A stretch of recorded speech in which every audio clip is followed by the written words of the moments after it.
Apa sih yang menjadi tujuan hukum itu? Beberapa orang bahkan penegak hukum sekalipun bingung apa sih yang menjadi tujuan hukum itu, atau apa yang menjadi nilai dasar dari hukum. Sehingga kadang mereka hanya memberlakukan hukum yang formalitas belaka. Jadi hukum menjadi kehilangan maknanya.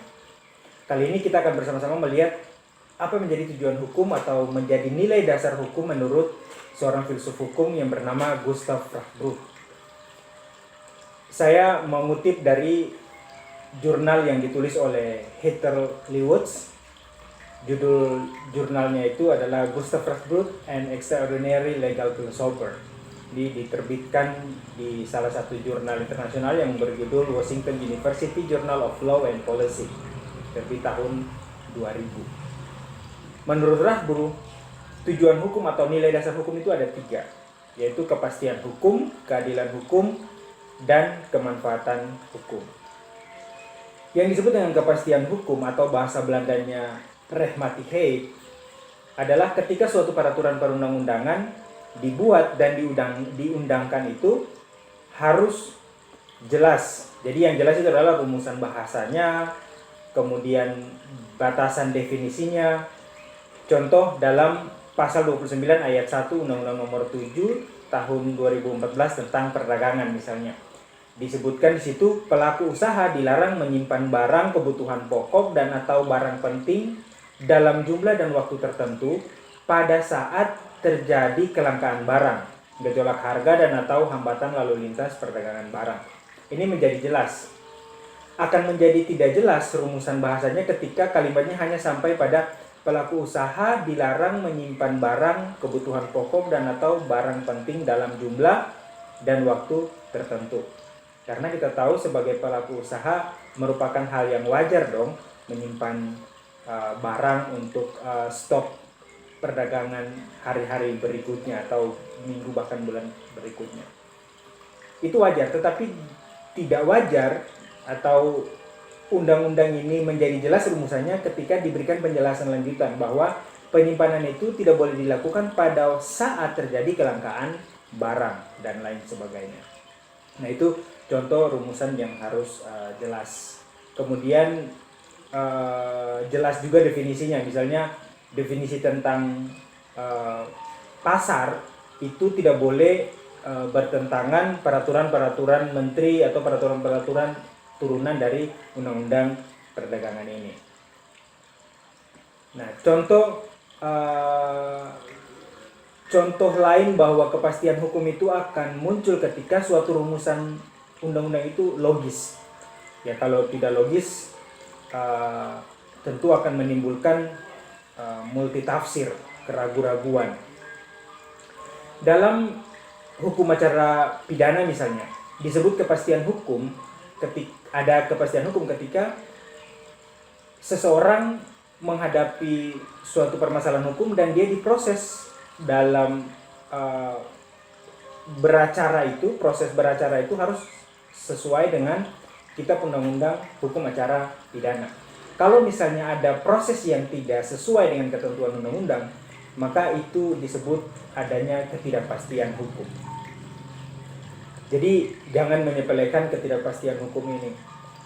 Karena akibat dari ketidakpastian hukum itu akan terjadi selain multitafsir juga benturan norma atau konflik norma.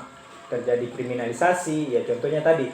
Misalnya dalam kasus yang viral di Indonesia beberapa bulan lalu, seorang tokoh masyarakat adat Kalimantan yang bernama Effendi Buhing dari masyarakat adat Kinipan itu dikriminalisasi karena proses hukum terhadap dirinya tidak sesuai dengan apa yang disebutkan di dalam kitab undang-undang hukum acara pidana.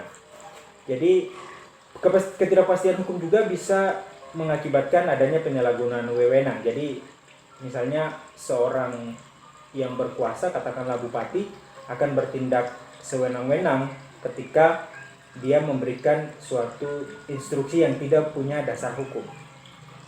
Akibat lain dari adanya ketidakpastian hukum adalah pelanggaran HAM dan lain sebagainya. Contoh kasus sederhana yang viral beberapa waktu lalu di Kota Dobo, Kabupaten Kepulauan Aru, Maluku, yaitu seorang penjudi togel. Ya, namanya judi togel pasti rakyat kecil lah, seperti itu. Ditangkap satu hari, dalam satu hari itu dia ditangkap, kemudian langsung ditetapkan sebagai tersangka dan ditahan oleh kepolisian setempat. Berbeda perlakuannya terhadap seorang atau pelaku usaha penimbun minyak goreng yang jelas-jelas tertangkap tangan lah seperti itu, tapi tidak ditetapkan tersangka dan juga tidak diperiksa secara langsung atau bahkan tidak ditahan. Nah, ini kan menimbulkan ketidakpastian hukum di tengah masyarakat. Ya, seperti itulah sederhananya untuk memahami ketidakpastian hukum. Yang dimaksud dengan ketidakadilan hukum atau bahasa Belandanya gerechtigheid, menurut Rasbroek, keadilan itu adalah jantung dari hukum. Artinya kalau jantung tidak berdetak berarti mati keadilan itu. Dia menulis dalam jurnal tersebut, "This idea of justice is absolute, formal, and universal." Artinya keadilan itu dia mutlak, lalu bersifat formal karena di setiap pemerintahan di dunia ini pasti ada aturan undang-undang tentang keadilan. Dan disebut universal karena di semua negara, di seluruh penjuru dunia ada yang namanya konsep keadilan. Cuman menurut Rasbroek yang disebut adil itu adalah what is fair for one is fair for all. Jadi apa yang menurut saya itu adil atau adil bagi saya itu harus adil juga bagi orang lain. Jadi ada equal. Nah, ini yang kemudian melahirkan konsep adagium equality before the law, yang umumnya dikatakan semua orang sama di hadapan hukum. Nah, kalau menurut Rasbroek pengertian itu beda. Yang dimaksud dengan equality before the law adalah orang yang berbeda tetapi punya kesempatan yang sama untuk mengakses hukum. Contoh, saya sebagai rakyat biasa, katakanlah seperti itu, punya masalah hukum dengan seorang bupati yang adalah pejabat publik.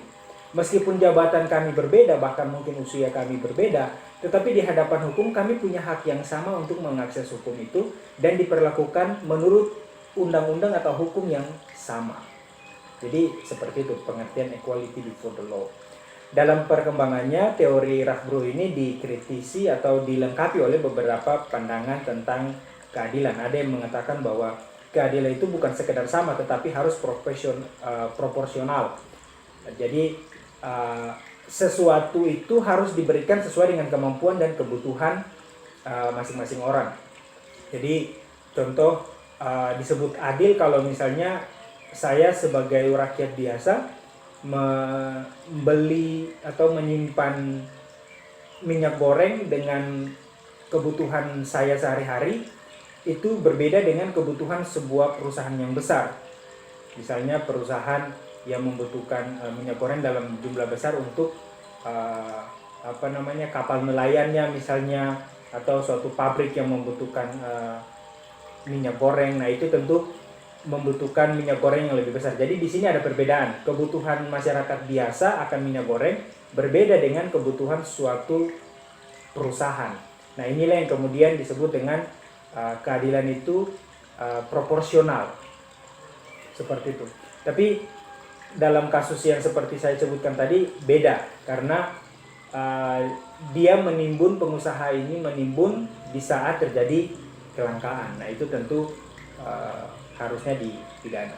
Ada juga konsep keadilan menurut Jeremy Bentham, yaitu utilitas. Artinya disebut adil ketika kebutuhan atau kebaikan itu bagi mayoritas orang.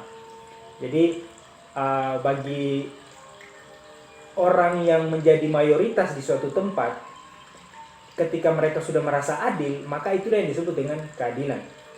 Tidak peduli apakah minoritas itu terpenuhi hak-haknya atau tidak, itu soal nomor 2. Tapi yang pertama, bagaimana yang mayoritas itu bisa mendapatkan keadilan. Itulah yang disebut dengan utility. Contoh sederhana lain misalnya dalam pemberian bantuan langsung tunai atau BLT dari pemerintah. Apakah semua orang miskin mendapat BLT? Kan tidak juga. Ada beberapa orang miskin yang tidak mendapatkan BLT. Sebaliknya orang kaya atau orang berada punya justru mendapat BLT. Nah, tapi berdasarkan infografis atau jumlah yang dikeluarkan oleh pemerintah atau data yang diterima oleh pemerintah, lebih banyak orang yang mendapatkan BLT. Hanya sedikit saja orang miskin, hanya 1-2 orang miskin yang tidak mendapat BLT.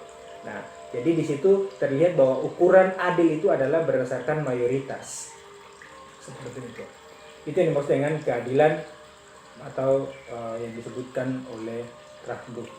Sedangkan kemanfaatan hukum menurut Radbruch, atau yang dalam bahasa Belandanya adalah Wetswaardigheid atau Doelmatigheid, adalah ketika hukum itu dapat memberikan manfaat atau kegunaan bagi manusia. Tapi seiring dengan perkembangan ilmu hukum, yang disebut manfaat itu bukan saja bagi yang manusia tetapi juga non manusia, seperti misalnya hewan dan lingkungan. Bentuk hukum itu memberikan manfaat adalah ketika dia dapat menjawab dan menyelesaikan permasalahan hukum setiap orang. Ada keadilan, ada kebahagiaan dan kesejahteraan.